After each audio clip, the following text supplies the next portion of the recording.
Hola, ¿qué tal? Buenas noches a todos. ¿Ahí me escuchan?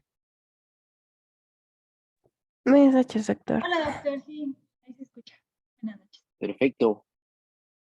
Bueno, pues vamos a iniciar la clase de hoy. Ando un poquito malo de la garganta, entonces Si no me escuchan, me avisan. Estábamos pendientes, ¿no? De un pedacito del tema anterior o lo seguimos dejando pendiente.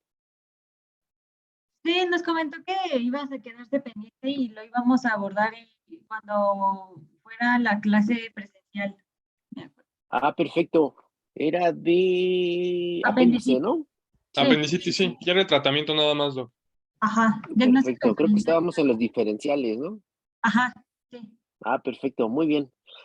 Bueno, retomando ese tema, ¿qué les parecería si fuera este viernes en teoría? No sé cómo van las negociaciones.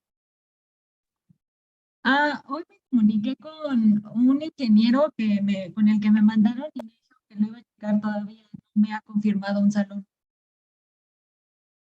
No te escuché bien, ¿que no te ha confirmado? No me ha confirmado un salón. No se oye, no oigo.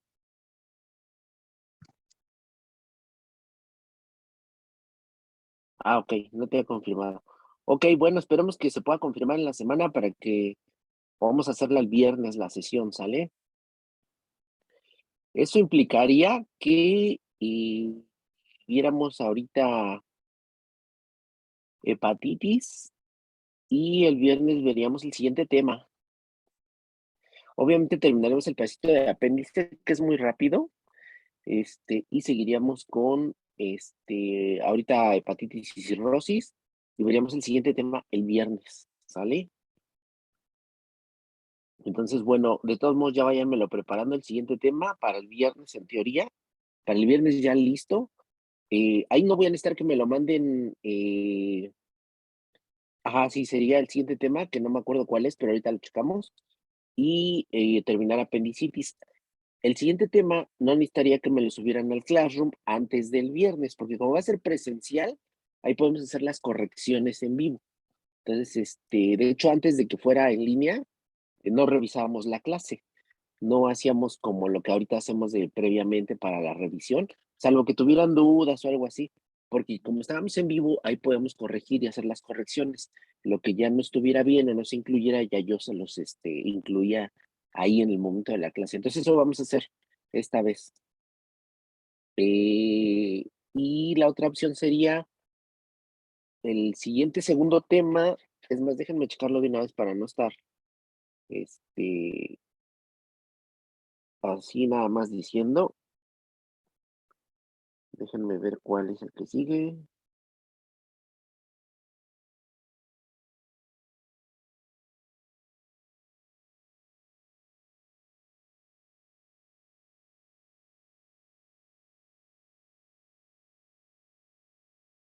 Seguiríamos con hipertensión portal y absceso hepático.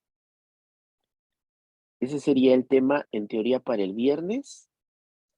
Y para el próximo lunes tendríamos cáncer de hígado y vías biliares en la sesión en línea.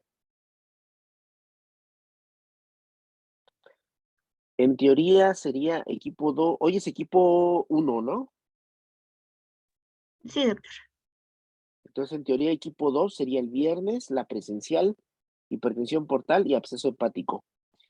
Y el equipo 3 estaríamos viendo cáncer de hígado y vías biliares el próximo lunes en línea. ¿Sale? Entonces, en teoría, más o menos así nos quedaría el programa. Si podemos hacer la presencial el próximo viernes. ¿Sale? Perfecto, pues alcanzaremos a ver que sí, a lo mejor si seguimos haciendo esto de tener las clases presenciales, pues yo creo que a lo mejor sí acabaríamos cerca y a lo mejor hasta acabaríamos antes. Pero voy a ajustar bien el calendario y ojalá se pueda, ojalá se pudiera, seguir con este ritmo.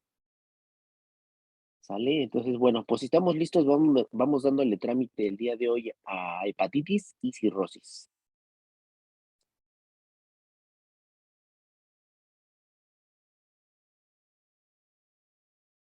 Bueno, buenas noches, doctor y compañeros. El día de hoy vamos a hablar sobre hepatitis y cirrosis hepática y está conformado por Hernández Corchado Jessica, Ramos Raya Lua y yo López Ramos Brenda. Y vamos a comenzar con lo que es una breve introducción, por así decirlo, de anatomía del hígado, para entender un poquito. La siguiente, por favor. Ahí falta la cámara. Ya. Bueno, vamos a tener que, bueno, se dice que el hígado, pues, principalmente en cuanto a su ubicación, como se muestra en la imagen, va a estar localizado principalmente en el hipocondrio derecho, que va a cruzar hacia el epigastrio y parte del hipocondrio izquierdo. Y se dice que igualmente va a estar por debajo del diafragma y va a estar protegido por la caja torácica. Y se dice que este igualmente, como otra referencia para su localización, se va a extender pues desde el quinto espacio intercostal en la línea medioclavicular hasta, podría decirse que hacia el margen costal derecho. En cuanto a sus generalidades o características del hígado, pues tenemos que su peso promedio va a ser de 1.500 gramos, pero algunas bibliografías varían en cuanto al sexo, dependiendo si es hombre o mujer. Por ejemplo, en las mujeres manejaban que era un peso de 1.400 gramos y en hombres de 1.800 gramos. Y en algunos estudios, en algunos cadáveres, el peso pues manejado era de 1.500 gramos. Se dice que va a tener una coloración como tipo pardo rojizo, va a tener una forma ovoide y se dice que se le considera como tal al órgano más voluminoso del organismo, ya que puede medir alrededor de 28 centímetros transversalmente, 16 centímetros en un sentido anteroposterior. Y bueno, obviamente va a tener algunas caras, una antero superior, una posterior y una inferior. Y también otras bibliografías lo manejan como una cara diafragmática y una visceral. Y se dice que en cuanto a otras características, pues va a tener como tal una consistencia firme o friable, y pues igual se considera como un órgano pues frágil. La siguiente, por favor. Bueno, en cuanto se dice que va a estar fijo a la pared abdominal por algunos ligamentos, o también se les considera como reflexiones peritoneales que van a provenir de la cápsula de Gleason, y de ella pues vamos a tener 3 ligamentos principales. Uno de ellos va a ser el ligamento falciforme, que se ve, bueno, me lo está indicando el número 6, y obviamente igualmente nos dice que me va a dividir a nuestro hígado en lado derecho y en izquierdo. Por otro lado vamos a tener al ligamento triangular derecho, que va a estar representado por el número 10, y el ligamento triangular, el lado izquierdo, que va a estar representado por el número 4. Y también vamos a tener un ligamento coronario que va a ser el número 1, como se está indicando ahí. ¿Qué más? Y creo que ya. Bueno, en cuanto a ligamentos, es su segmentación. Bueno, se dice también que después de la división pues como les mencioné, que el ligamento falciforme me va a dividir en los lóbulos derecho e izquierdo, pues vamos a tener que esta división se va a basar en una distribución portal y en 3 fisuras que me van a dividir al hígado pues en 4 sectores. Uno va a ser el lateral y medio, que van a estar ubicados en el lóbulo izquierdo, y el lóbulo posterior, que van a estar ubicados en el lóbulo derecho. Vamos a tener que después de esta división sectorial, la segmentación va a ser a nivel de los pedículos portales, y de esta manera vamos a obtener 8 segmentos, como se muestra en la imagen, en su imagen derecha, que es la de... Ajá.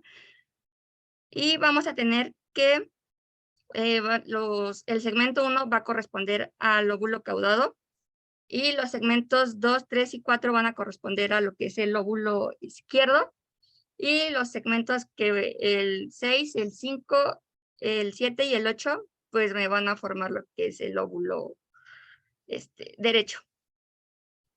¿Y qué más?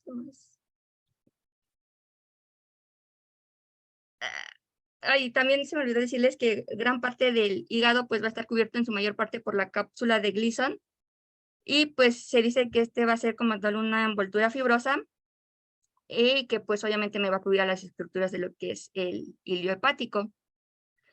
No sé si tengan alguna duda hasta aquí. No, Bren. Todo bien, Bren. Vamos bien. Bueno, ahora en cuanto a su principal irrigación, se dice que pues el hígado pues va a tener múltiples características que lo distinguen y una de las principales pues va a ser cómo está distribuido este riego pues sí, sanguíneo, que principalmente va a ser aportado por la arteria hepática y la vena porta. Y se dice que esta distribución va a ir de 200 a 2000 mililitros de sangre que van a ingresar pues en este órgano cada minuto. ¿Qué más? Bueno, vamos a tener, aquí les voy a hablar ahorita de la vena porta, y pues vamos a tener que, pues esta se va a formar pues de la unión de la arteria, de la vena mesentérica superior y la vena esplénica. Y pues tenemos que el tronco portal se divide en el hilio hepático en dos vertientes, una vena porta izquierda y una vena porta derecha. Vamos a tener que la vena porta derecha pues me va a irrigar a lo que es los segmentos 5 y 8 y a la vena porta derecha posterior que me va a perfundir a los segmentos 6 y 7. También tenemos que...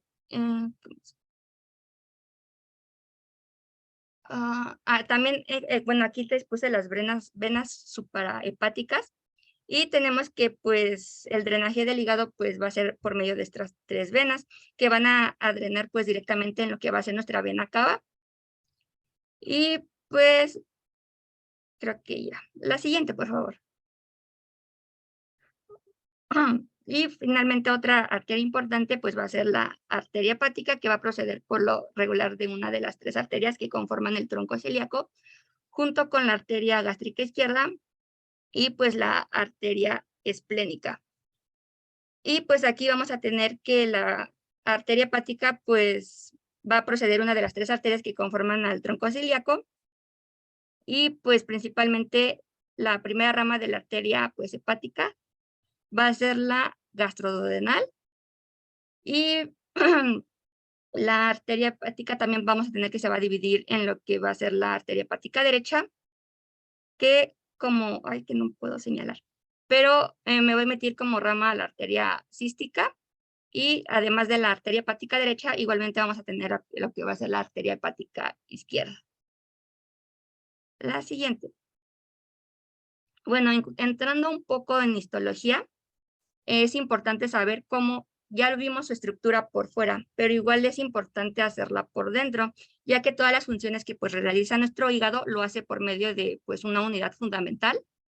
Y si hacemos pues, si vemos microscópicamente a este hígado un poquito más cerca, pues podemos apreciar lo que es un lóbulo hepático, y donde se pueden ver algunas estructuras que van a formar parte pues de nuestra estructura interna del hígado, que pueden ser la vena central, la vena porta, y la unidad funcional fundamental del hígado pues va a ser esta estructura en forma de hexágono que va a recibir el nombre de lobulillo hepático. Y vamos a tener que el lobulillo hepático se va a componer de nuestra vena central, como se muestra en el esquema. ¿Y qué va a hacer esta vena central? Pues va a drenar o eliminar la sangre que viajará y pasará por nuestro hígado.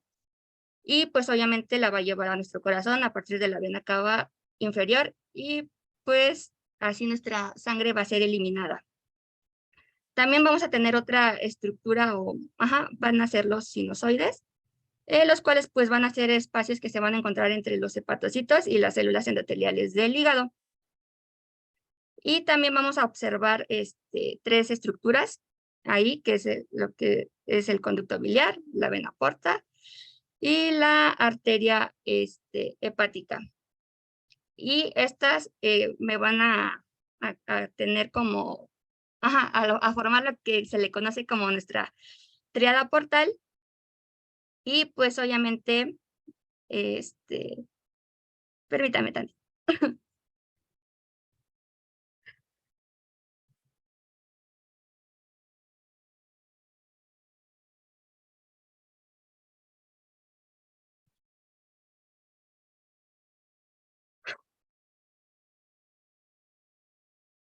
Ya, perdón.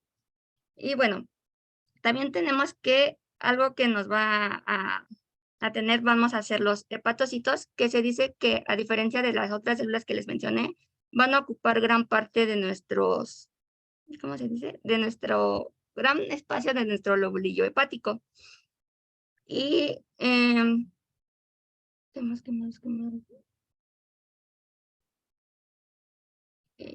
Bueno, y también aquí, como les mencioné, tenemos a lo que son las células de Kofer, que no son más que nada nuestros macrófagos hepáticos.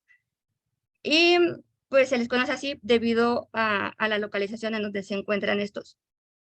Y pues obviamente nos van a ayudar como que a prevenir a cualquier, ¿cómo se dice? Cuando como un virus o una bacteria, pues estos se van a encargar de que no daña nuestro hígado. Por otro lado, vamos a tener nuestras células estrelladas de Ito, que van a ser pues nuestras almacenadoras de grasa, y pues nuestras células endoteliales que van a tapizar la luz de los sinusoides. Y obviamente, sí, esto es importante conocerlo porque va a involucrar mucho lo que es nuestra fisiopatología, ya que si se ve afectada alguna de estas estructuras, pues nuestro hígado no va a funcionar correctamente. Y ya. Bueno, ¿sí me escuchan? Sí, yes. Sí, amiga. Ok.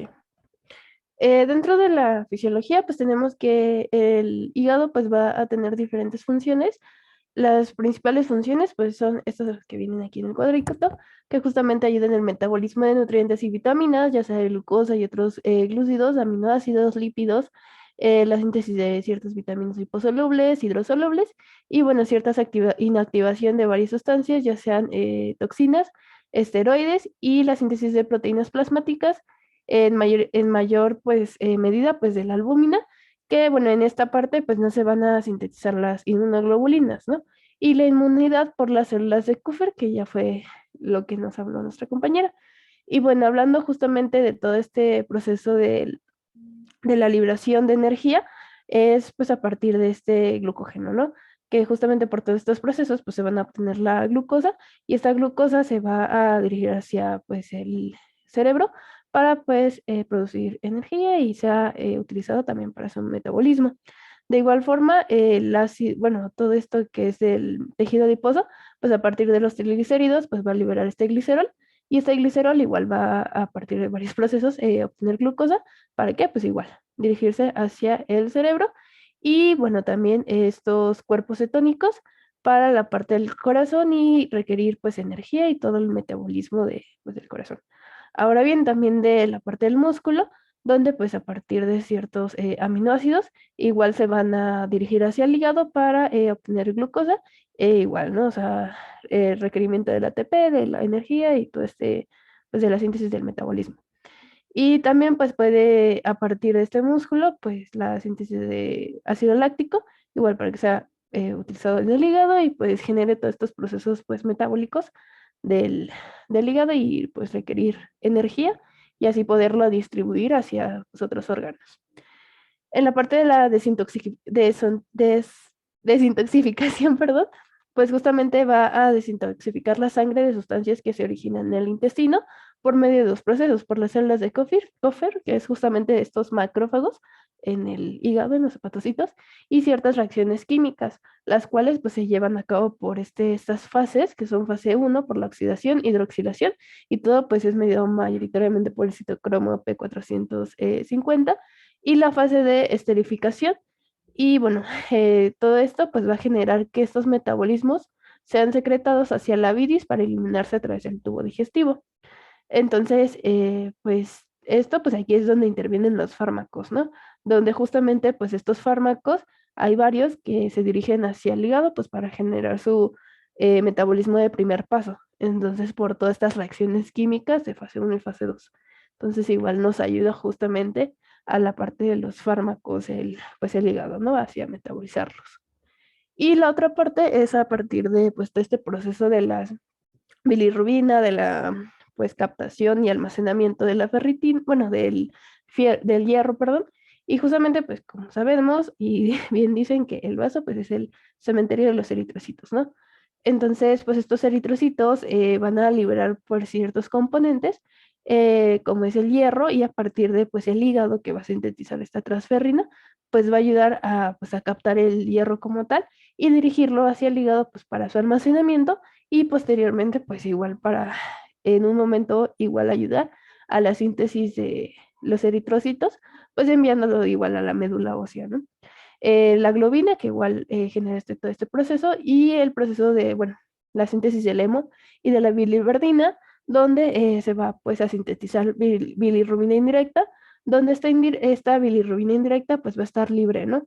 Entonces, en cuestiones de que se acumula mucha bilirrubina indirecta, pues tenemos este proceso donde pues el paciente pues está ictérico. Y posteriormente pues se va a conjugar hacia bilirrubina directa, que pues ya es hacia la parte del hígado, y esta no va a estar libre. Entonces, o sea, la única que está libre pues es la bilirrubina indirecta que está pues ahí nadando por toda la sangre, ¿no? Y viene la otra, es el metabolismo y excreción del amoníaco, y esto es importante porque el hígado va a ser el único órgano el que va a expresar el ciclo completo de la urea. Entonces, a través de la excreción de la urea, pues va a ser excretada por la orina o la excreción fecal. Ajá, es decir, para que nosotros eliminemos el amoníaco, que es tóxico, pues se hace todo este proceso de ciclo de la urea para que pueda ser liberado, excretado el amoníaco por medio de la urea a partir pues de los riñones o de la excreción fecal.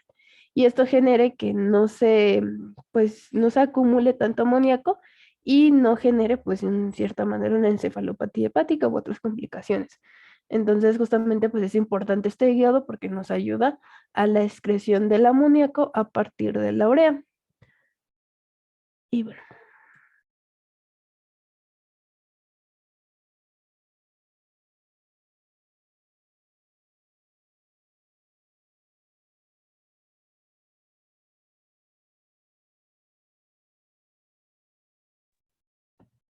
Hola, ¿yo me escucho?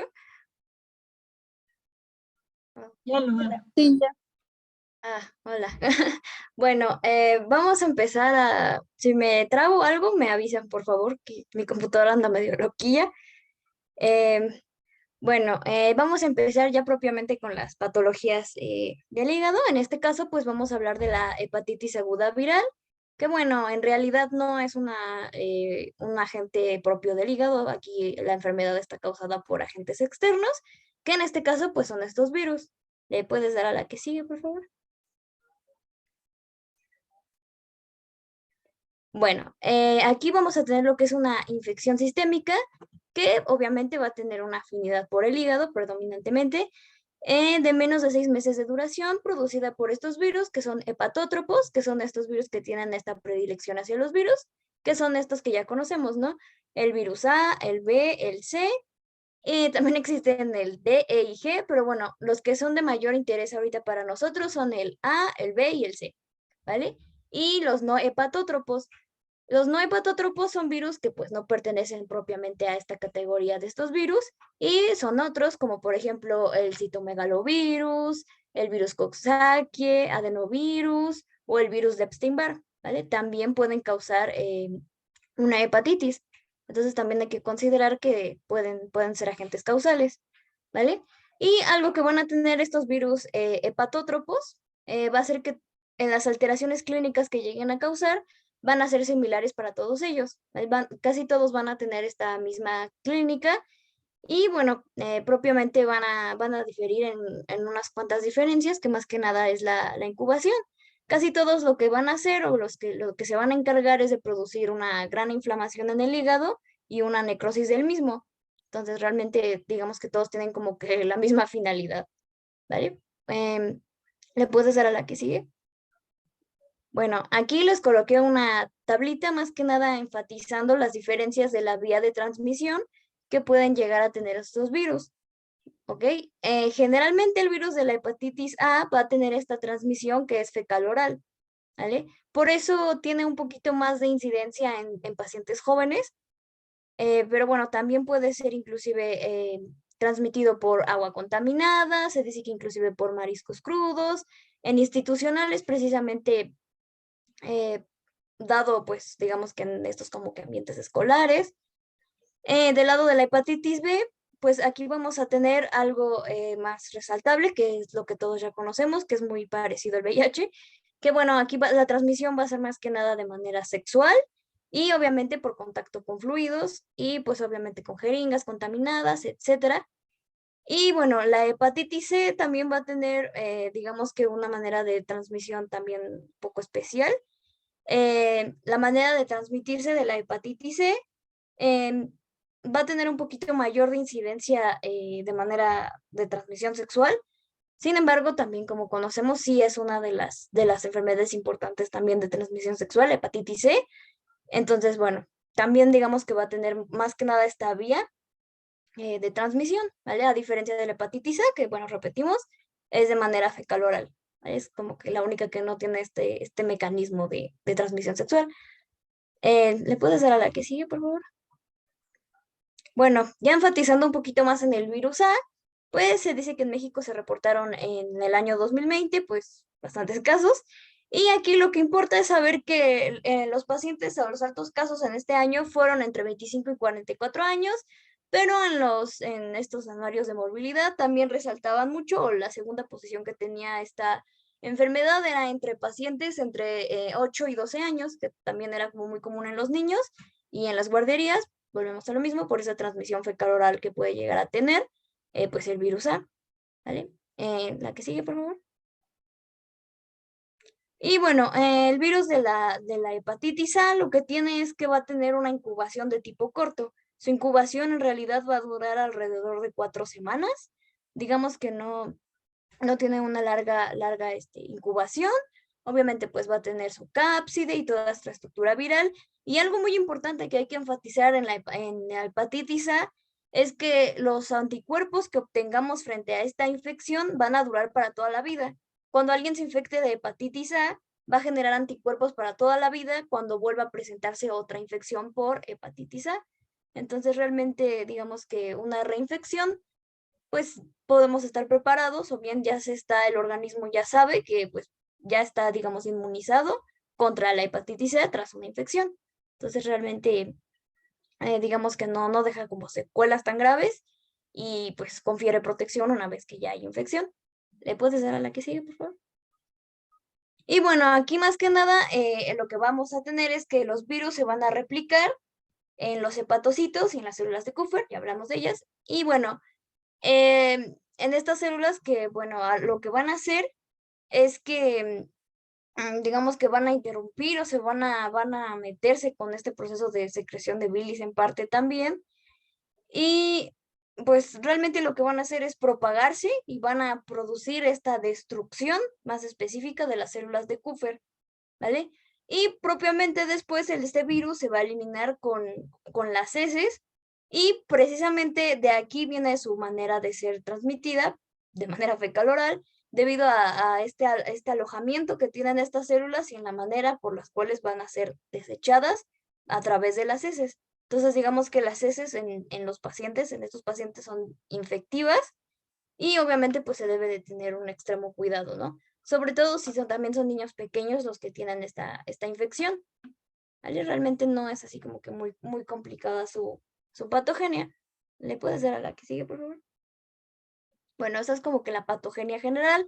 Y algo que también hay que enfatizar en estos virus es que van a producir anticuerpos que se van a denominar anti-VHA. Bueno, es una IgM anti-VHA. ¿Vale? Estos son los anticuerpos que vamos a producir y son los que posteriormente nos van a conferir esta inmunidad después de que haya una infección. ¿Ok? Entonces, realmente esa es como que la característica de la hepatitis A. Les menciono que es pues muy sencilla. En cuanto a la hepatitis B, bueno, pues aquí se dice que el grupo de incidencia más alto van a ser personas de entre 25 a 44 años. Como sabemos, y ya les mencioné, este virus va a tener una manera de transmisión sexual o bien por contacto con fluidos, jeringas, etcétera. Y como como sabemos, pues existe una vacuna contra el virus de la hepatitis B, porque bueno, esto es una característica importante. ¿Le puedes dar a la que sigue, por favor? es que, bueno, el virus de la hepatitis C, como sabemos varios, o habíamos escuchado, es un retrovirus. Entonces recordemos que, bueno, al tener este carácter de retrovirus, pues es un poquito más especial tener que lidiar con él. Y bueno, más adelante les voy a hablar un poquito sobre eso, pero aquí tiene algo importante y es que estos van a tener cuatro genes, que es el S, el C, el P y el X, que van a sintetizar los antígenos especiales, o no estos, pues sí, estos antígenos que le van a conferir estas características importantes. Y es que estos antígenos nos van a ayudar bastante al momento de realizar un diagnóstico. Más que nada de un diagnóstico, después de que determinemos que es una hepatitis viral, para determinar propiamente qué tipo de virus es el que está ocasionando esta hepatitis. En este caso, la hepatitis B, con estos marcadores, que bueno, como pueden ver en la diapositiva, tenemos varios importantes, el HBsAg, el HBsAg y el HBe, ¿vale? Entonces es importante, estos marcadores también son importantes en la patogenia y bueno, más adelante les voy a hablar más específicamente sobre estos, pero bueno, hay que tomarlos en cuenta. Y lo que tiene es que va a tener una incubación un poquito más larga, bueno, bastante más larga, de 60 a 180 días. Entonces, bueno, aquí olvidé ponérselos, pero bueno, es una incubación bastante larga. Y bueno, hay que tomar en cuenta esto porque la larga incubación que tiene este virus, pues se dice que primeramente no va a tener un efecto brusco, ¿vale? No va a tener, digamos, sintomatología brusca de manera, pues muy reconocible, ¿vale? No va a ser sintomática de manera muy, digamos, fuerte, a diferencia de la hepatitis A, ¿vale? Que si bien tiene una sintomatología un poco más fuerte, pues es menos estragosa que la hepatitis B, pero bueno, más adelante les voy a hablar sobre eso. ¿Le puedes dar a la que sigue, por favor? Bueno, aquí más que nada les quise poner este esquemita de cómo funciona su replicación. Vamos a tener el virón, que es esta partícula de Dan, que así también le llaman. Y bueno, la partícula de Dan lo que va a hacer es que, digamos que va a tener esta afinidad por los receptores de membrana del hepatocito, que se van a unir, y posteriormente esta envoltura que tiene la partícula de Dan se va a funcionar con la membrana hepática, liberando propiamente pues estos genes, ya les mencioné, el SP y todos estos. El gen C va a tener esto que se le llama core, que va a ser este efecto de transcripción, o va a tener este material para hacer propiamente esta transcriptasa inversa, y va a hacer este efecto de retrovirus, ¿no? Que es la síntesis de ADN a partir de ARN. Entonces, más que nada, pues va a ser este proceso de replicación propiamente en el hepatocito. Después de todo digamos que proceso que va a tener, la historia natural de infección del virus de la hepatitis B, pues digamos que tiene un poquito más de especificidad, porque también depende mucho de la inmunidad de la persona que esté pues teniendo esta infección, ¿vale? Les mencioné que en un principio suele ser asintomática, pero que empiece de manera asintomática no quiere decir que propiamente después no vaya a evolucionar, inclusive a una hepatitis fulminante. Entonces, se debe de tener cuidado propiamente mediante la expresión de estos antígenos que les mencioné, que se van a ir desarrollando poco a poco. ¿Le puedes dar a la que sigue, por favor? ¿Vale? Aquí les tengo estos antígenos que se producen en orden de cómo van apareciendo. Tenemos primero el HBs. Bueno, se dice que aparece a las primeras 4 semanas de la exposición. Y aquí obviamente nos dice que este hallazgo de este antígeno propiamente es ya una garantía de que obviamente está ahí estando una infección. Y obviamente el paciente nos va a dar este indicativo de que es portador del virus, ¿no? De hepatitis B. Entonces es importante tanto para diagnosticarlo como para catalogarlo en un estado de portador, ¿vale? Y posteriormente vamos a desarrollar o va a aparecer el HBe. Y bueno, se dice que desaparece un poquito antes del organismo, pero tiene una persistencia que va a durar más de 8 a 10 semanas. Y bueno, es importante porque digamos que va de la mano un poquito con el HSAG, y más que nada también va a tener esta característica indicativa, ¿no? De que está pues propiamente la enfermedad. Realmente no, como que más cosa especial no tiene. Y bueno, también nos dice que puede ser un marcador de infecciosidad. En este caso, pues el paciente podríamos catalogarlo como infeccioso. Posteriormente tenemos al HCAG, que se dice que no es detectable en suero y solamente por técnicas inmunohistoquímicas. Realmente aquí no es obtenible a través de muestras sanguíneas, pero bueno, también es un indicador. ¿Le puedes dar a la que sigue? Posteriormente de estos antígenos, pues se van a producir estos anticuerpos, ¿no? Estos anticuerpos también tienen una orden de aparición, ¿vale? Primero tenemos el anti-HBC que va a persistir, persisten durante unos 6 meses, y cuando está este anticuerpo nos puede decir que estamos en una fase de infección aguda. Todavía estamos en esta fase latente de infección aguda, ¿vale?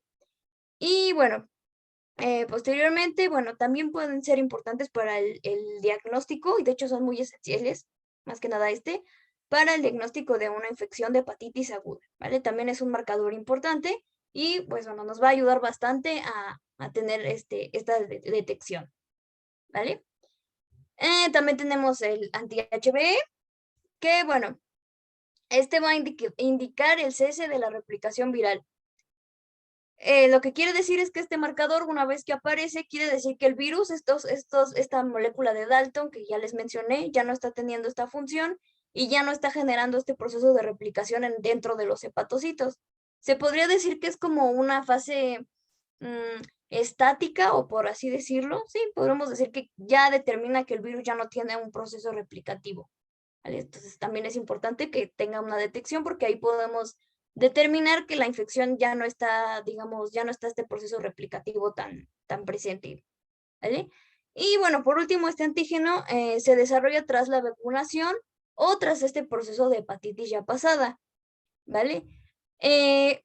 Después de que el paciente tuvo este proceso de infección, este anticuerpo se va a mantener en torrente sanguíneo, o también a las personas que se vacunaron, obviamente, pues lo van a tener presente, y se quiere decir que ya hay inmunidad, pero mencionan que aunque puede haber casos en donde algunos pacientes no desarrollen como tal este anticuerpo, ¿vale? Se dice que 10% de los pacientes que se curaron de un proceso de hepatitis B no desarrollan como tal este anticuerpo, ¿vale? Entonces, el único marcador que tienen como garantía de que ya cesó la infección o que pudieron haber tenido una infección es el primero, el anti-HBC, ¿vale? Entonces, si bien no son muchos pacientes los que no pueden contar con ello o los que no lo desarrollan, los demás pacientes, o sea, el otro 90%, pues sí desarrollan este anticuerpo, ¿vale? Y es un rasgo de que pues ya se venció la infección y ya se tiene inmunidad. La que sigue, por favor. Y bueno, por último tenemos al virus C. Veo una manita. Creo que es el doctor. Sí, el Es doctor. mía. Ah, sí. Podemos nada más, para aclarar aquí, el diagnóstico y el tratamiento, bueno, el diagnóstico ya lo estamos manejando un poquito, pero los datos clínicos los van a poner más adelante. Ah, sí. Los voy a mencionar más adelante. ¿Tratamiento también? Eh, pues es que el tratamiento solo mencionaba que para todos era el mismo, a menos que ya se tratara de una hepatitis fulminante. Ok, bueno, nada más para recalcar esta diapositiva y la anterior, si podemos regresar un poquito, siempre se me hacen bolas, con estas abreviaciones o estas conjunto de letras. Nada más para aclarar, la H significa, y viene de hígado, hepatitis, B es del tipo que estamos hablando, entonces es hepatitis B, la S en el primer caso, la E y la C en los que siguen, es como lo vimos en la diapositiva inicial, el componente del antígeno del virus. Entonces, en el primer renglón tenemos hepatitis B, antígeno, AG es antígeno de superficie, que es el S, ¿sale? Entonces, eso significa la primera línea que tenemos ahí, el antígeno de superficie de la hepatitis B. La segunda es el antígeno E de hepatitis B, y la tercera es el antígeno C de hepatitis B. ¿Sale? Esos son los antígenos, esos son los componentes que tiene el virus como tal, componentes estructurales del virus. En la siguiente diapositiva tenemos las contrapartes, que son los anticuerpos. Justamente por eso ahí viene antihepatitis, otra vez quedamos B, y los específicos de los que vimos en la diapositiva anterior, pues son los anticuerpos que generó el huésped o el paciente, por así decirlo. ¿Sale? Entonces esa nomenclatura es muy importante que la tengan, que la dominen. ¿Qué significa? Ahí por ahí recuerdo que en el ENAM ponían un poquito esto, qué significaba cada uno, qué significaba lo que ya explicó su compañera, que el paciente ya estuviera vacunado, cuál de estos pudiera estar presente en un paciente vacunado como cualquiera de nosotros, pero que no tuviera la infección, sino que simplemente tuviera la vacuna. ¿Sale? Y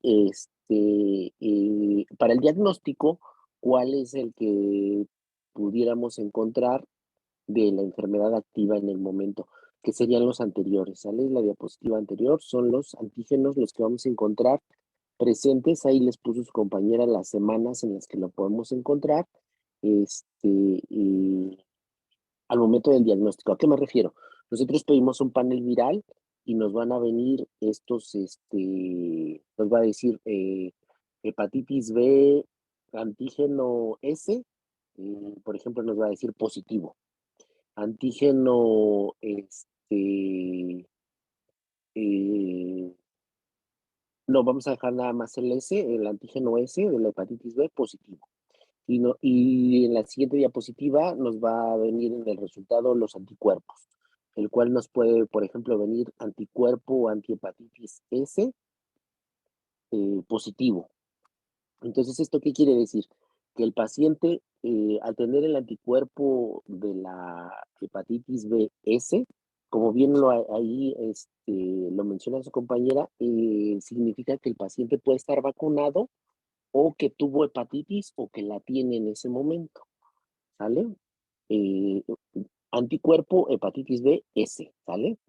Pero si en el resultado, como les mencioné hace un ratito, nos menciona, revisamos la diapositiva anterior, antígeno de la hepatitis S, los dos, estamos manejando que los dos los tiene positivos, ¿sale? Eso quiere decir que el paciente tiene la enfermedad activa en el momento, ¿sale? Y si es al revés, el antígeno está negativo y el anticuerpo está positivo, pues quiere decir que el paciente no tiene la infección activa, simplemente tuvo la vacuna, ¿sale? Entonces esa parte es muy importante porque les decía, les gusta mucho poner casos clínicos ahí, donde les ponen el panel viral, que es como ahorita se los describía, y juegan con estas modificaciones tanto en los anticuerpos como en los antígenos. ¿Vale? El más específico y sensible para el diagnóstico, el S, el que estamos mencionando justamente, el S, ¿sale? Pero para el diagnóstico de la activa, recuerden, es el antígeno. Y para la inmunización es el anticuerpo, ¿sale? Entonces ahí es importante, porque les digo, muchas veces en el panel viral les ponen todo. Haz de cuenta que les ponen estos tres y los de la siguiente 3 diapositivas.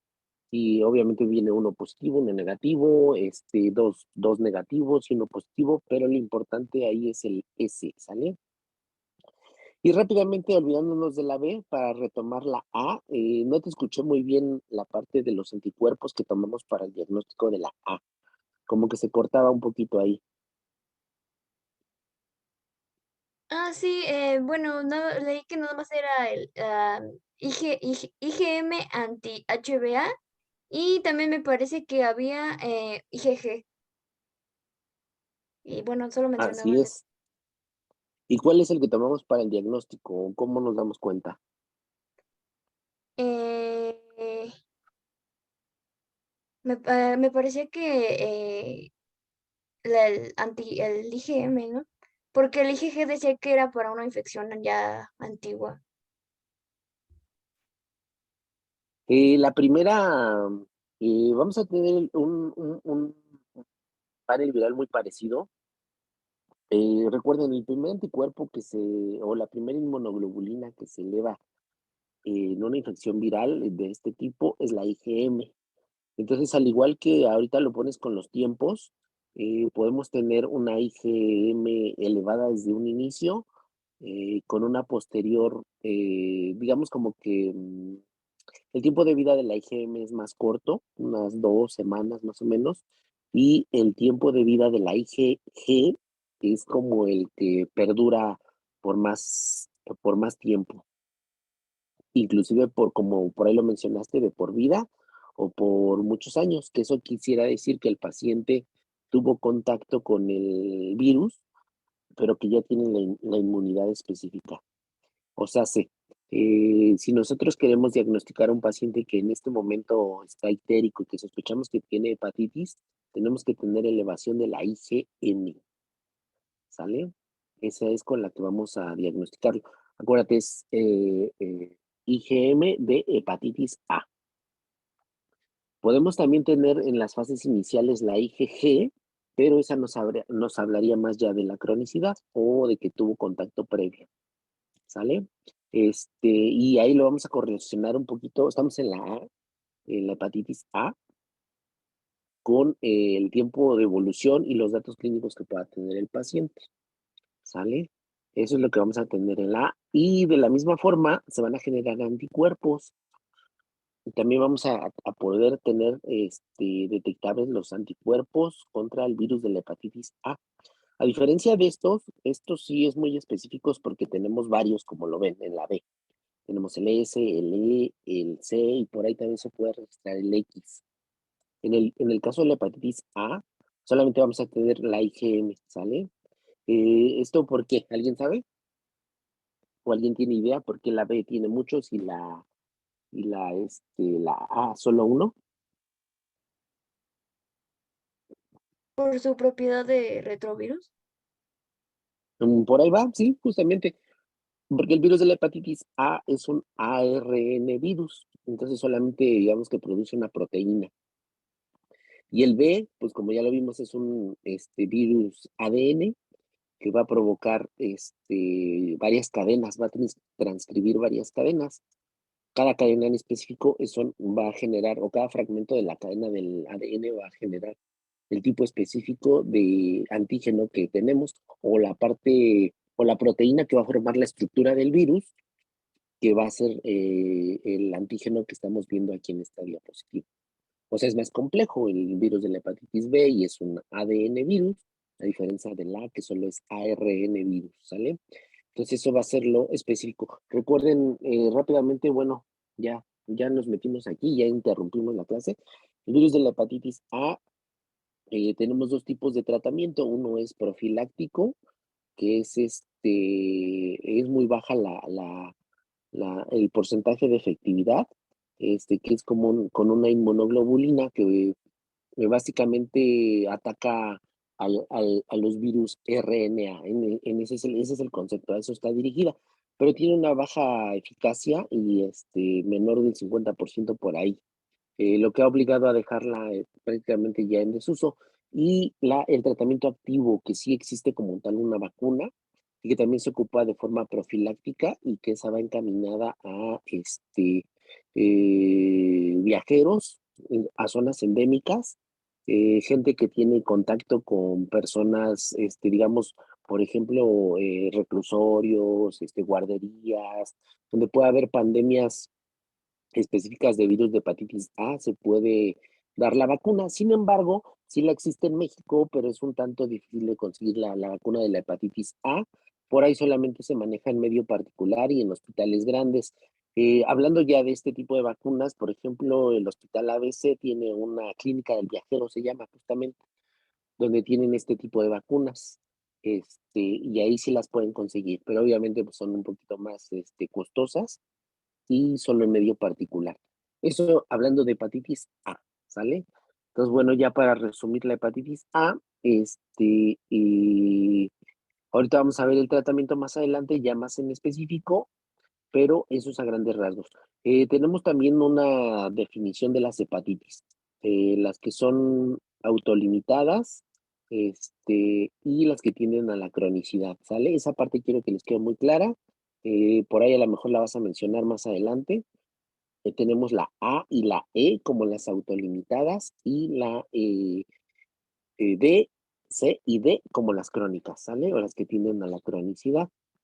Siempre, desde hace muchos años, las hepatitis fuera de estos rangos se habían ido clasificando, o por ahí lo llegarán a ver en la literatura, como que antes se llamaba como hepatitis no A, no B, y era la C. Y después se descubrió la C, se tipificó, se identificó el agente etiológico, y ya después era hepatitis no A, no B, no C. Y entonces era la D, ¿vale? Y entonces después se descubrió que había otra y que era la E. Y entonces, más o menos ahí van a encontrar en la literatura esa nomenclatura. Hepatitis no A, no B. Hepatitis no A, no B, no C. A lo mejor por ahí todavía lo llegan a encontrar. A eso se refiere, ¿sale? Continuamos.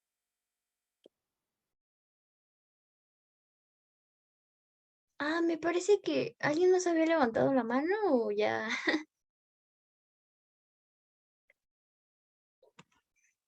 Ah, sí, es cierto. Gracias, Carito. ¿Habías levantado la mano? Ah, sí, era rápido. Bueno, nada más era para preguntar, en los pacientes que se les inocula, por ejemplo, con gotas, cuando hay como que pandemias y así, para hepatitis B, también el antígeno ese de superficie es el que se encuentra, perdón, el anticuerpo contra ese es el que se encuentra, doctor. Igual en ese tipo de vacunas, por así decirlo. Si es ese, es ese, el S, ya no existe prácticamente ninguna vacuna en gotas más que la de la polio, ¿sale? Ya todas son inyectadas. De hecho, la de la hepatitis B, que es la que estamos ahorita manejando, es intramuscular en el deltoides. La dosis es de 3 dosis, una inicial, una al mes y una al año, ¿sale? Y está, en teoría, por todo lo que estamos viendo, tiene inmunidad de por vida. No necesita otro refuerzo, ¿sale? Pero no se da en gotas. Y justamente el que encontramos es el anticuerpo contra la hepatitis B tipo S, ¿sale? De hecho, está justo aquí en esta diapositiva, Gracias, doctor. ¿sale? Pero no les engañen, ya no hay gotas de ninguna más que de la polio. Yo pedía hasta la del COVID en gotas para que no me inyectaran, pero no hay. Ok, doctor, gracias. Doctor, otra cosita rápida, perdón. De las crónicas dijo que era la D y la C. Ajá, así es la B, la C y la D, ¿vale? De hecho, bueno, no les quería spoilear el tema a su compañera, pero pues ya vamos a ver ahorita, supongo que sigue la C y después la D, y vamos a ver qué tiene que ver, tiene que tener el antecedente del paciente de que debe de tener hepatitis B para que le pueda dar la D. Es una predisposición que tiene estos pacientes. Vaya, no puede existir hepatitis D de dedo, sin que el paciente tenga previamente la B. No se puede saltar, ¿vale? Entonces no les quiero adelantar eso porque supongo que su compañera lo va a manejar, pero si no lo maneja ahorita lo retomamos, ¿sale? Y tiene que ver un poquito con el antígeno X del virus de la hepatitis B, ¿sale? Pero no, si les digo, si no lo menciona, ahorita lo retomamos. Gracias, doctor. Bueno, ¿le puedes pasar a la que sí? Bueno, aquí tenemos al virus de la hepatitis C. Y bueno, la tasa de incidencia, igual aquí, bueno, como podemos ver, es un poquito más presente en personas más adultas.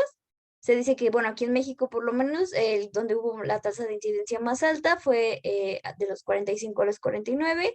Y bueno, algo que, bueno, en la diapositiva viene, pero no les mencioné, es que generalmente todas tenían un predominio por el sexo masculino. Por lo menos aquí en México, em, la tasa de incidencia en el año 2020, pues gran parte de los individuos que tuvieron esta infección fueron del sexo masculino. Pero bueno, la que sigue, por favor. Bueno, aquí vamos a tener al virus de la hepatitis C. Se dice que raramente va a cursar de manera aguda con ictericia tras la infección. No, digamos que no es una hepatitis ictérica de manera aguda. Esta también va a tener una incubación larga. Esta va a ser pues de 30 a 180 días.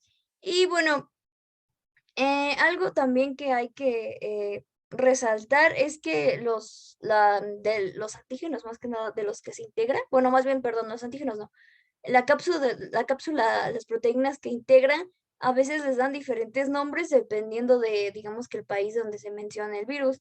Por ejemplo, aquí en la imagen que, bueno, yo encontré, la referían como E2 y E1, pero pues también lo pueden encontrar como 1A y 1B.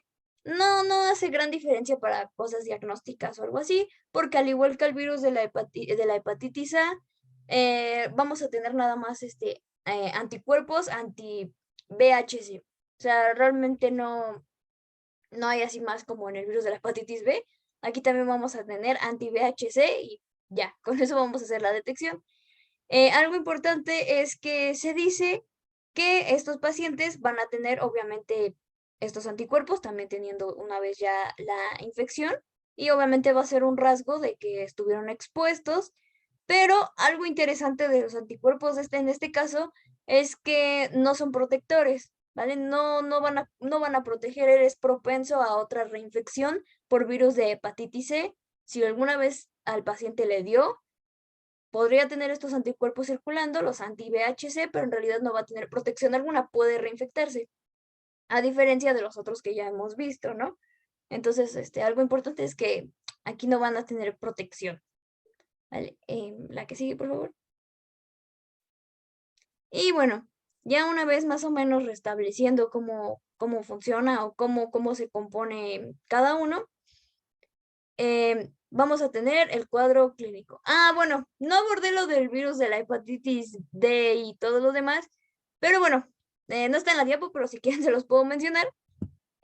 Bueno, el doctor había mencionado que es de ley, cosa que es cierto, que si adquieres el virus de la hepatitis D de dedo, primero tuviste que haber tenido una infección por virus de hepatitis B, y bueno, eso sí es cierto. Requiere, digamos que es como una condicionante que haya propiamente virus de la hepatitis D, perdón, de virus de la hepatitis B para adquirir virus de la hepatitis D, ¿vale? Entonces, si no tuviste una, no puedes tener la otra, es como que ley, ¿vale? Y esto es por la envoltura. ¿Se acuerdan de otra vez hablamos del bonito HBsAg, el antígeno? Entonces, más que nada, digamos que esta envoltura o este HBsAg va a generar, digamos que esta afinidad para infectar a los hepatocitos. Recuerden que les dije que se unía al receptor.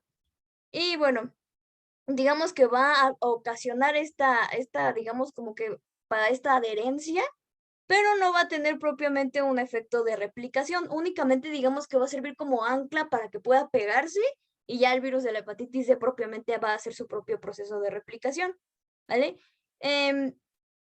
La transmisión pues es igual que la hepatitis B. Recuerden que les mencioné que puede ser por contacto sexual o bien por fluidos, por agujas contaminadas, etcétera. Entonces tienen el mismo mecanismo de acción. Entonces, si tienen dudas, me preguntan, pero otra vez se lo remarco. Para poder tener virus de la hepatitis D, tenemos que tener virus de la hepatitis B.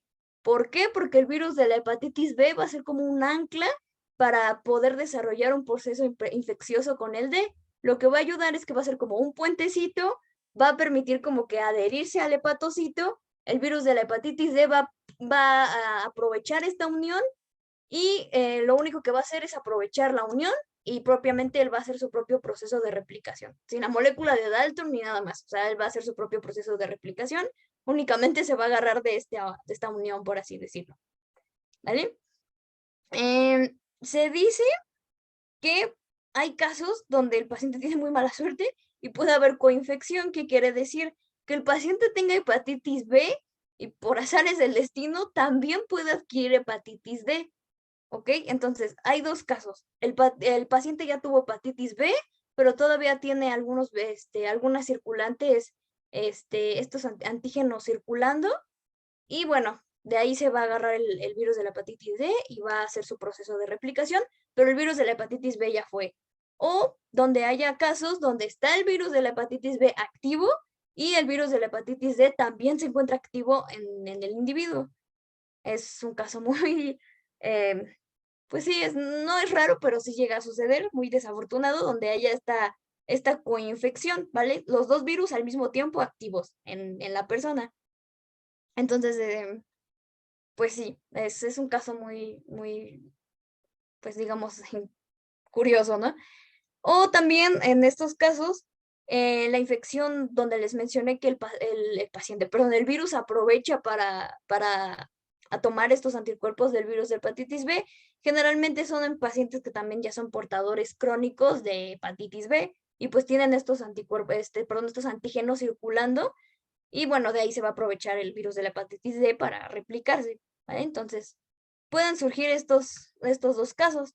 Y otra cosa importante, el virus de la hepatitis D también va a tener sus anticuerpos de detección, ¿vale? Aquí también van a ser anti-VHD y también van a ser IgM, ¿vale? Entonces vamos a detectar IgM anti-VHD, nada más como dato curioso. Y bueno, no coloqué el virus de la hepatitis D en una diapositiva porque pues no es que no lo mencionaran mucho, pero pues en algunas literaturas no lo consideraban como que de los que circulaban más comúnmente. También en los anuarios de morbilidad de epidemiología, generalmente solo toman en cuenta de la A a la C. De la D como que no hay muchos registros y de la E muchísimo menos. Pero bueno, también sepan que hay un virus de hepatitis E y de hepatitis G. Pero bueno, realmente ahí es como que el paréntesis, ¿vale? Entonces, bueno, dependiendo de cuál virus tengamos, vamos a tener nuestros anticuerpos y nuestros antígenos para diferenciarlos, porque aquí vamos a tener nosotros nuestro cuadro clínico, ¿vale? Va a haber formas anictéricas, que son más frecuentes. Generalmente dicen que las formas anictéricas dependen también en la forma de lo que es la virus de la hepatitis B y la hepatitis B y hepatitis C. Van a cruzar más de esta forma anictérica, ¿vale? Entonces, pues eso es como que las diferencias, ¿no? Porque realmente no todas tienen el mismo cuadro y unas suelen ser más insidiosas que otras. Se dice que la hepatitis B y la hepatitis C son un poquito más insidiosas que la hepatitis A, pero realmente no hay como que tantas diferencias, ¿vale? Otra cosa importante que tenemos que recalcar es que vamos a tener periodos de infección, ¿vale? Vamos a tener primero un periodo sintomático. Obviamente recuerden que dependiendo del tipo de virus, como les mencioné, el virus de la hepatitis B generalmente no es sintomático, el paciente no presenta síntomas abruptos de manera, digamos, como que aguda, ¿vale? Pero el virus de la hepatitis A sí tiene esta característica de que va a presentar sintomatología de manera brusca, por así decirlo. Bueno, primero algunas van a tener ictericia, ¿vale? No va a ser, bueno, mencionan que dependiendo también el grado o el tiempo que se ha estado incubando el virus, vamos a tener nuestros grados de ictericia. Algunas literaturas mencionan que no va a ser una ictericia tan remarcada, pero hay que remarcar algo. También la edad del paciente depende mucho en estos factores. Se dice que en los niños los síntomas, por ejemplo, la ictericia, no va a ser tan evidente como en los adultos, ¿vale? Bueno, los niños, los pacientes pediátricos, van a tener un cuadro de ictericia, pero digamos que no va a ser tan grave, digamos que no se van a ver tan amarillentos en términos coloquiales, pero en los adultos los cuadros de ictericia sí van a ser,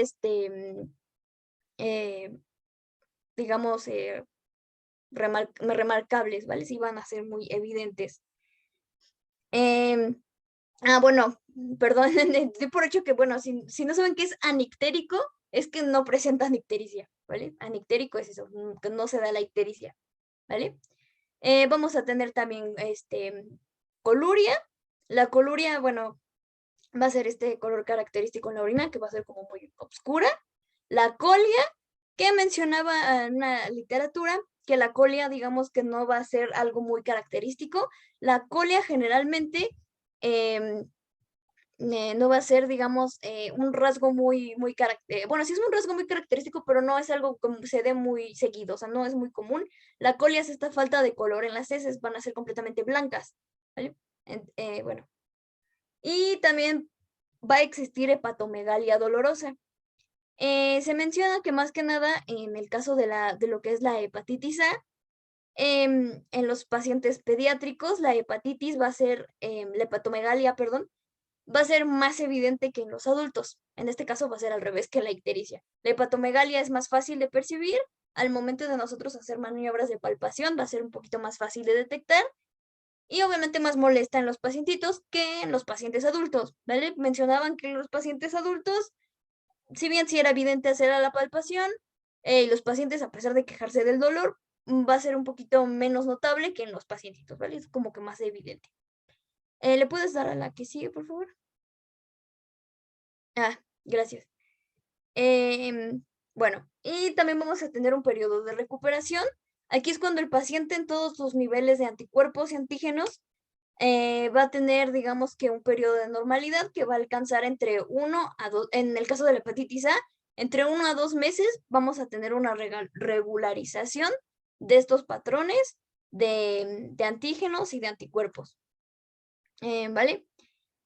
Bueno, otros síntomas que olvidé mencionar que también son clínicos es que obviamente va a haber casos de anorexia, va a haber náuseas, va a haber astenia, obviamente, en los pacientes, va a haber fiebre.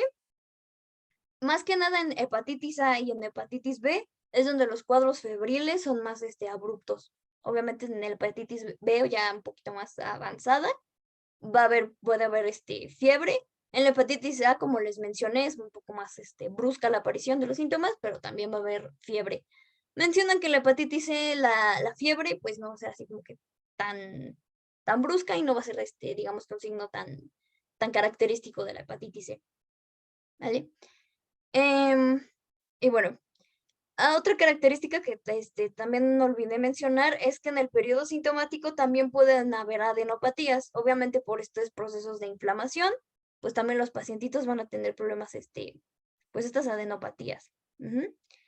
Y bueno, ya en esta propia fase, que es en el periodo de recuperación, en nuestra hepatitis, bueno, ya les dije, en la hepatitis A, la normalidad se va a alcanzar en 1 o 2 meses, y en la hepatitis B se va a alcanzar la normalidad en 3 a 4 meses. Se dice que podemos tener un cuadro que se le llama hepatitis fulminante.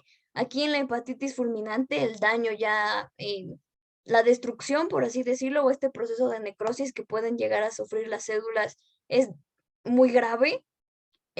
Digamos que ya hay una pérdida muy grande de lo que es masa hepática. Y bueno, generalmente lo que cuando se llega a esta fase, por eso se llama fulminante, es que tiene una tasa de mortalidad del 85 a 95%, o sea, ya es casi garantía de que pues el paciente pues puede fallecer. Y se dice que generalmente la hepatitis fulminante se asocia un poquito más con el virus, está asociada en todos los virus. Digo, en la hepatitis A, que es digamos como la más noble de las hepatitis, no es tan común, pero puede llegarse a ese estado. Pero en los virus donde es más común que se llegue a este estado de fulminancia es en el virus de la hepatitis B y en el de la hepatitis D. BD es donde se suele dar más estos casos, ¿no? Obviamente por también la tendencia a la cronicidad de estos virus. Entonces, pues hay que tener cuidado. No se quiere llegar a ese estado con el paciente. Propiamente por eso se debe de instaurar un tratamiento. ¿Vale? ¿Le puedes dar a la que sigue? Bueno, vamos a tener pues ya propiamente nuestro diagnóstico. Aquí basándonos obviamente en la clínica que tiene nuestro paciente, en algún antecedente que nos pueda referir. Por ejemplo, en el caso de que sea un paciente pediátrico, pues si tiene constante acercamiento a otros niños, obviamente si está en una guardería.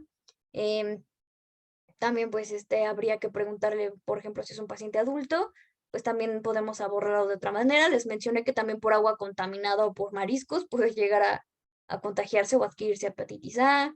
Obviamente, pues también podemos hacer preguntas ya de, pues, inclusive si usa drogas, etcétera, por este uso de agujas, etcétera, etcétera, ¿no? Podemos hacer esa derivación. Obviamente, como les mencioné, pues la hepatomegalia, si es que hay ictericia, si es que hay coluria, etcétera. Y también podemos hacer diagnósticos bioquímicos. Aquí más que nada lo que vamos a hacer es que se van a alterar lo que son las transaminasas, ¿vale? Se dice que las transaminasas las vamos a encontrar de 20 a 40 veces más altas que en los rangos normales en los que se supone deberían de estar, ¿vale? Vamos a tener, digamos, la fosfatasa alcalina va a estar moderadamente aumentada, bueno, en otras tomas, y aparte también la bilirrubina, esto es aparte de las transaminasas, la bilirrubina sérica también puede aumentar en los pacientes que sí ya tengan cuadros de ictericia, ¿vale? Si es que el paciente está presentando un cuadro de ictericia, ¿no? Si es que está ictérico, ¿vale? Y bueno, algo importante que hay que resaltar, aparte de la toma de las transaminasas, que están particularmente muy altas, que tengan una fosfatasa alcalina más o menos aumentada, y si es que tomamos niveles de bilirrubina, es que si establecemos que hay alteraciones bioquímicas, obviamente pues ya después vamos a buscar al agente etiológico, ¿no? Como les mencioné y como les he estado hablando y captando una y otra vez, pues dependiendo de los antígenos o los anticuerpos que busquemos, pues ya vamos a encontrar qué virus lo está causando, ¿no?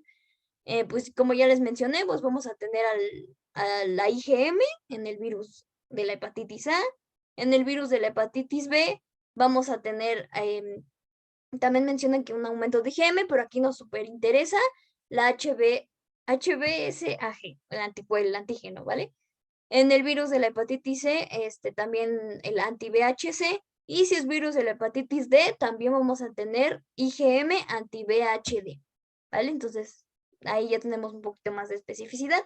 Como mencionó el doctor anteriormente, se hace un panel viral, obviamente de todos, y ya el que nos aparezca nos va a indicar pues qué tipo de hepatitis es, para enfocarnos más o menos en qué tratamiento pues se puede dar. La que sigue, por favor. Y bueno, aquí basándonos en el virus de hepatitis B, que digamos que es el que tiene más, pues más antígenos y más anticuerpos, pues dependiendo de cómo aparezca su interpretación, pues podemos determinar cómo va a estar el paciente, ¿no? Si es susceptible a infección, si ya tiene una inmunización por vacunación, si es inmune por una infección natural. Obviamente aquí tenemos, por ejemplo, si tiene un cuadro de la S negativa, la C positiva. Bueno, aquí está mal, aquí debería estar la E, en lugar de HB. No, perdón, sí, es los anticuerpos, perdón, y los antígenos.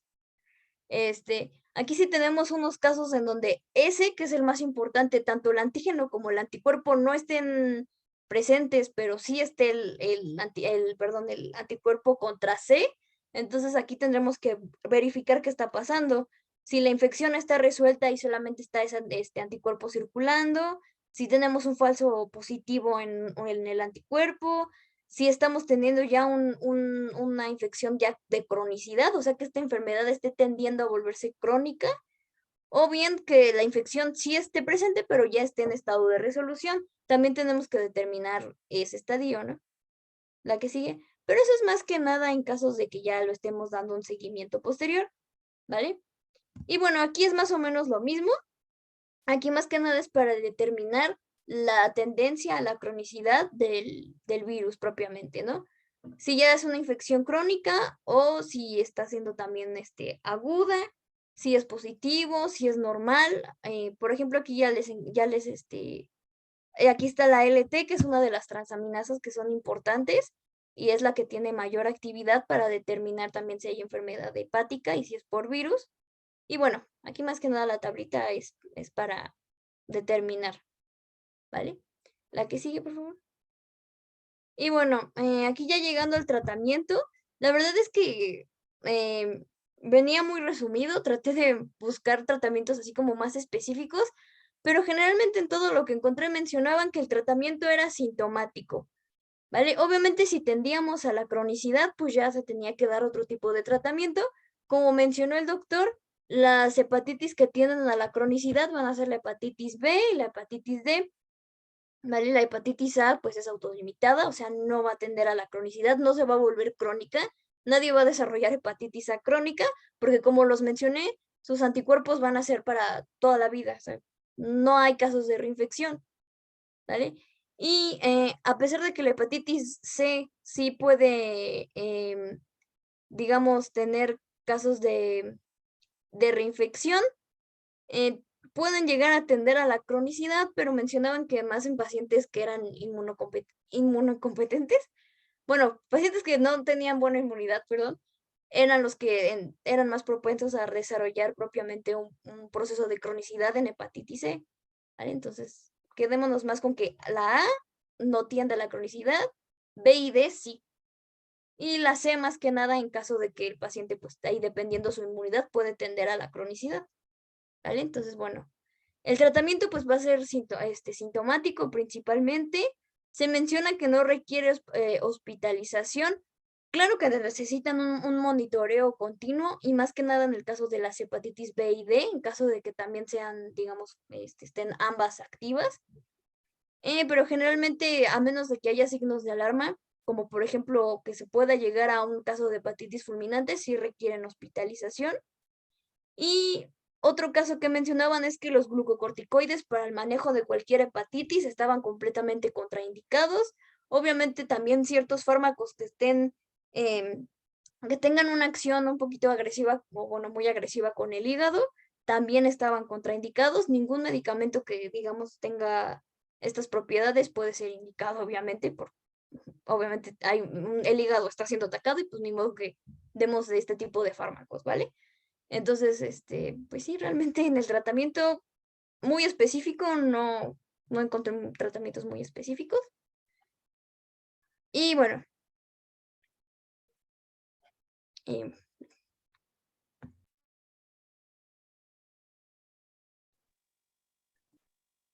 Vamos Bueno, a retomar ahí un poquito antes de pasar a cirrosis, aunque se me hace que cirrosis la vamos a dejar para la otra, ¿eh?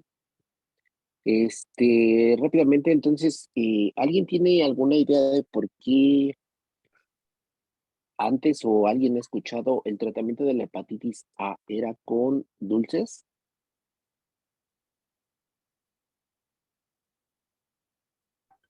no, doctor. Yo todavía lo llegué a ver en preguntas de examen. Tratamiento de la hepatitis A con dulces. Bueno, se tenía esa idea antes, enfocada sobre Doctor, todo a las alteraciones que pudiera haber. ¿me escucha, doctor? Sí, De hecho, yo tuve un cuadro de hepatitis por fármacos hace como 2 años y me dieron dulces. Jamás supe por qué, pero nada más eran comentarios. ¿hace cuántos años más o menos? Casi entrando la pandemia. Ujú, es que me metí un buen de cosas, de fármacos y O eso. sea, como 2 años, Ajá, 2, 3 años. casi entrando la pandemia, sí. Ah, ok, perfecto. ¿Y nunca supiste por qué era lo de los dulces? No, de hecho lo que me dijo el doctor que era como, como para mantener funcionando al hígado, o sea, para que no se quedara como tan parado. Pero sí, realmente nunca investigué por qué.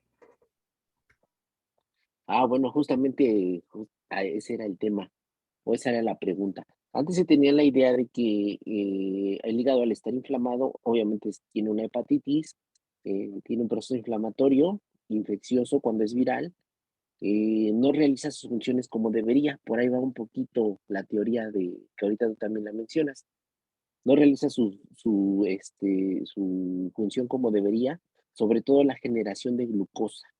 O sea, si el paciente de repente, por ahí en el cuadro clínico mencionaron, tiene un poquito de anorexia, entonces el paciente quiere decir que no come bien o no come como debería.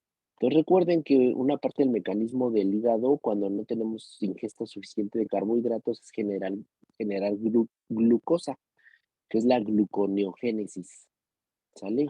Empieza a generar glucosa de otros sustratos, como por ejemplo proteínas, lípidos, con tal de tener unos niveles plasmáticos de glucosa adecuados. Pero al estar inflamado el hígado, pues se suponía o se deducía que no producía la glucosa que debería, no trabajaba el hígado como debería. Entonces, de ahí viene la teoría de decir, bueno, entonces vamos a darle dulces al paciente para que pueda tener unos niveles plasmáticos de glucosa adecuados. Sin embargo, pues se ha demostrado que eso es falso, justamente, y bueno, qué bueno que mencionaste tu ejemplo, porque pues eso lo hace más claro y más evidente. Actualmente no está indicado, terminó siendo como un mito y no hubo ninguna explicación científica al respecto. La única teoría o la única aproximación fue esa que mencionamos. que ese era el plan. Pero sí, anteriormente, al igual que en tu caso, se ocupaba mucho la teoría de dar dulces como tratamiento. Y también el otro concepto que por ahí se manejaba era que si yo le daba glucosa en dulces al paciente, hacía como que un reposo del hígado. Haz de cuenta que decíamos, bueno, lo vamos a dejar descansar. En lugar de que esté produciendo la gluconeogénesis, pues que repose y nosotros damos los dulces, ¿no? Lo cual también se demostró que no era cierto, que era falso, ¿no? No, la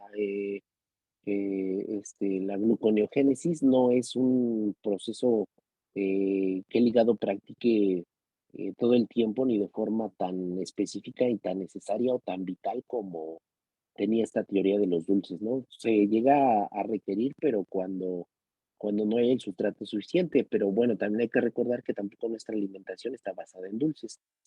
Sí tiene un gran porcentaje de carbohidratos e inclusive el paciente los puede ingerir. Digo, si el paciente tiene anorexia, pues de repente por ahí un suero oral que ya contiene glucosa, unas bebidas hidratantes que también contienen glucosa, pues ya están cubriendo esta función.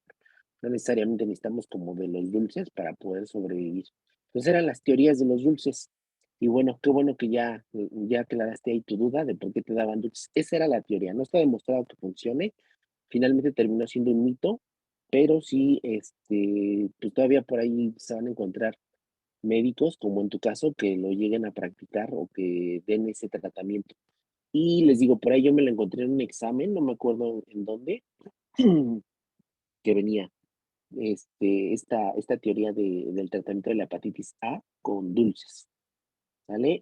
Retomando las crónicas, la B, la C y la D, actualmente el tratamiento es interferón pegilado, sobre todo para la hepatitis C. Sin embargo, son patologías crónicas que no se erradican, se tienden a la cronicidad y los tratamientos van enfocados a el control de los síntomas y que no progresen a nuestro siguiente tema, que es la cirrosis. ¿Vale? El daño al hepatocito va a estar ahí presente y va a estar ahí de por vida. No vamos a poder lograr matar a los virus. Recuerden, los virus no se matan. Entonces, quedan ahí como en un estado hibernativo que de repente se activan y tienden a la cronicidad, pero no vamos a poderlos matar. Entonces, esos son los tratamientos enfocados a la tipo B, C y la D. Y la A y la E, como mencionabas, compañera, tienden a autolimitarse. No, es raro que tengamos una hepatitis fulminante, pero sí se puede llegar a presentar, ¿vale? Las virales es muy raro, pero sí puede llegar a presentarse en estos cuadros, sobre todo la A, como lo mencionabas, compañera. ¿Qué más de hepatitis? ¿Dudas, preguntas de hepatitis?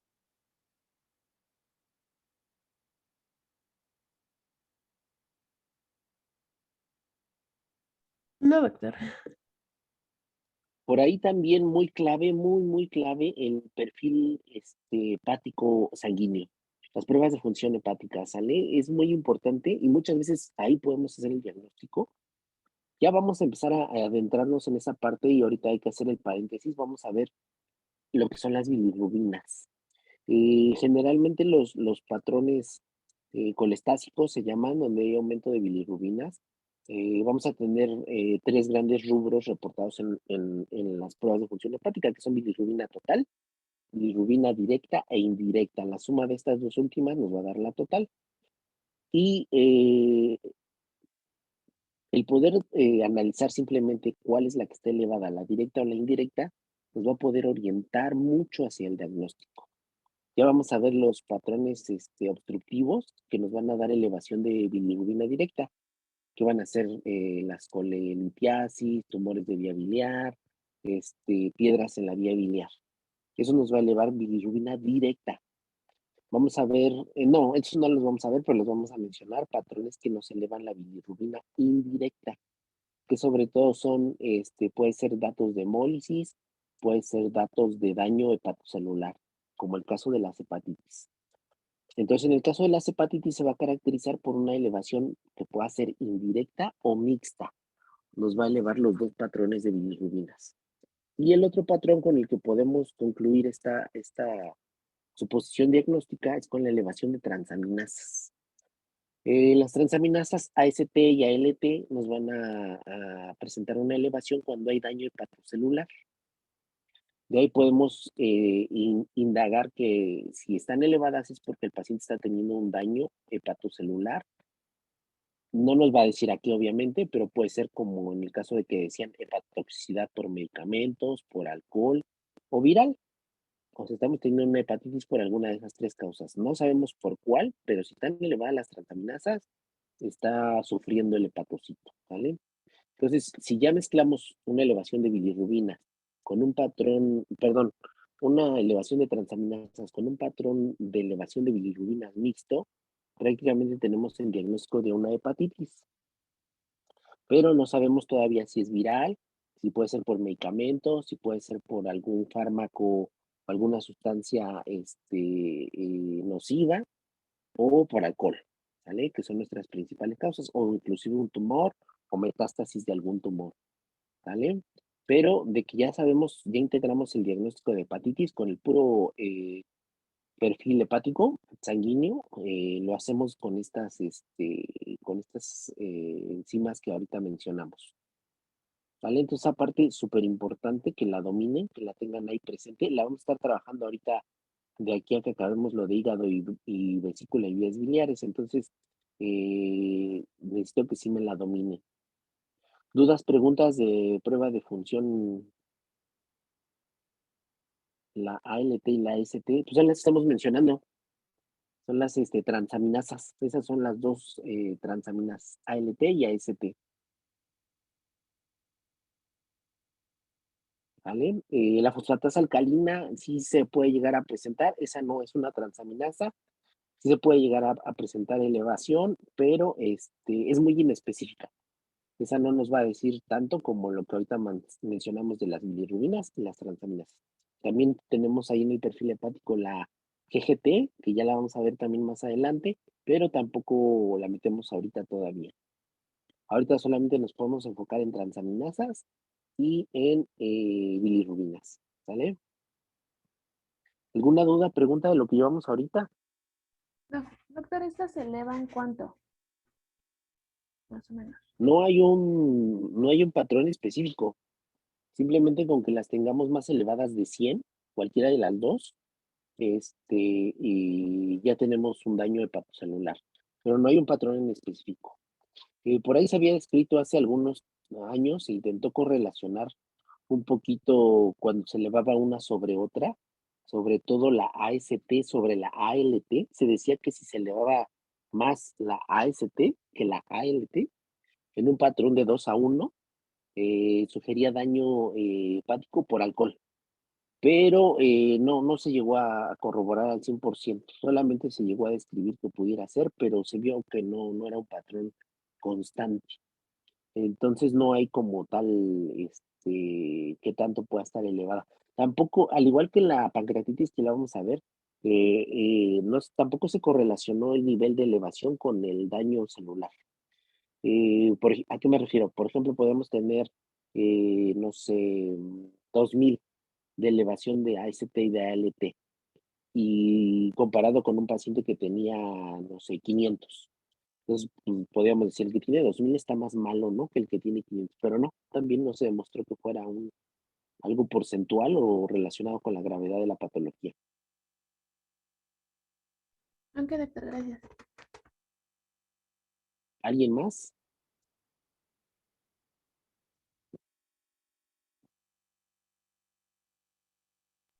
Yo, doctor, nada más una última Sí. pregunta rápida.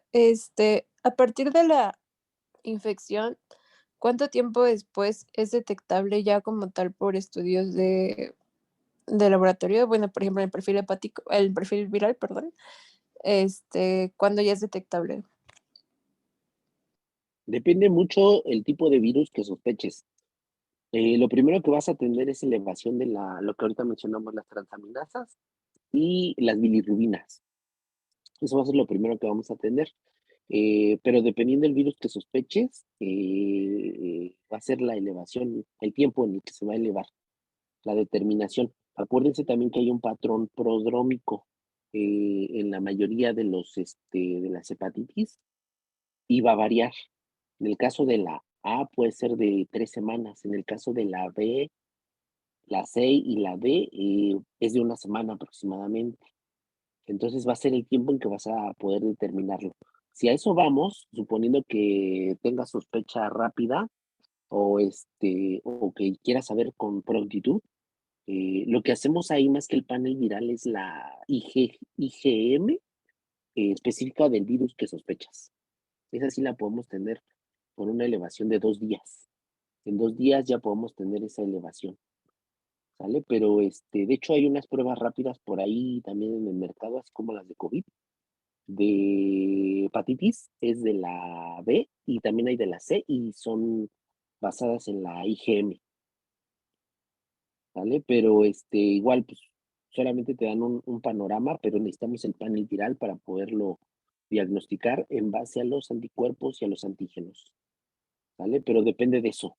Por ejemplo, la el ejemplo de la A, después tenemos un padrón, un tiempo prodrómico de 3 semanas, luego más o menos pueden ser otras 3 semanas de síntomas, de cuadro clínico, y cuando desaparecen los síntomas, estamos hablando ya de más o menos 5 o 6 semanas de los prodromos, los síntomas, ya cuando el paciente empieza a ser asintomático, tanto de síntomas como de ictericia, por ejemplo, ya no es detectable la IgM.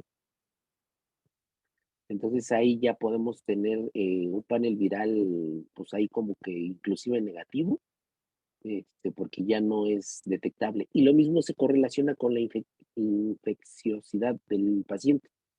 Cuando el paciente del tipo A deja de ser asintomático, deja de ser sintomático y se vuelve asintomático, ya tampoco es contagioso. ¿Vale? Sí, doctor, gracias. ¿Alguien más?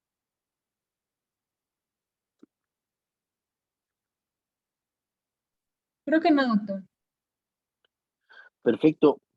Pues yo creo que vamos a dejar la cirrosis para la otra, porque como ven, estos temas luego generan muchas preguntas y ahí nos alargamos mucho. Y cirrosis se me hace que va a ser la misma.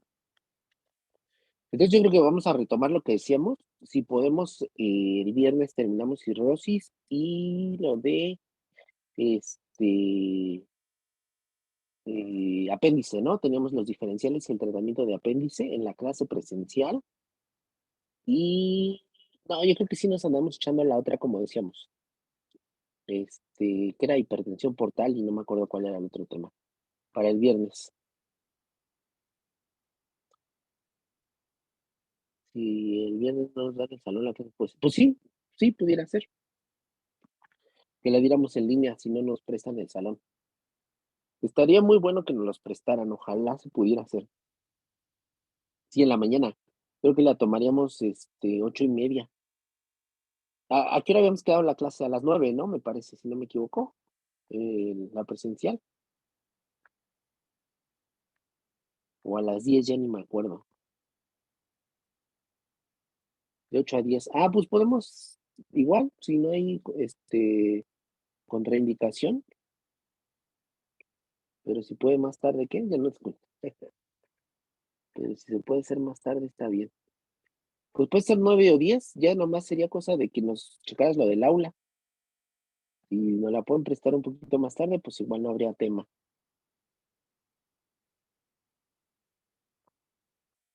Y si no la hacemos en línea, y pues igual ya nada más acordamos el horario. Más o menos quería como que coincidiera con su rotación para que no tuviéramos problemas de horarios.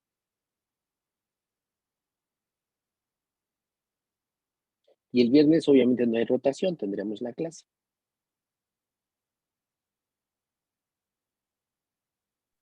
Ok, doctor, gracias. Perfecto, pues entonces nos vemos el viernes en la siguiente clase, ¿sale? Prepárenme equipo 2 y concluimos esta parte de cirrosis y apéndice. Si lo hacemos presencial, seguramente sí lo acabamos todo. Sí, doctor, gracias. Perfecto, Doctor, nos vemos. doctor, Buenas doctor. noches, doc, gracias. Doctor, creo que ya se fue. Chale.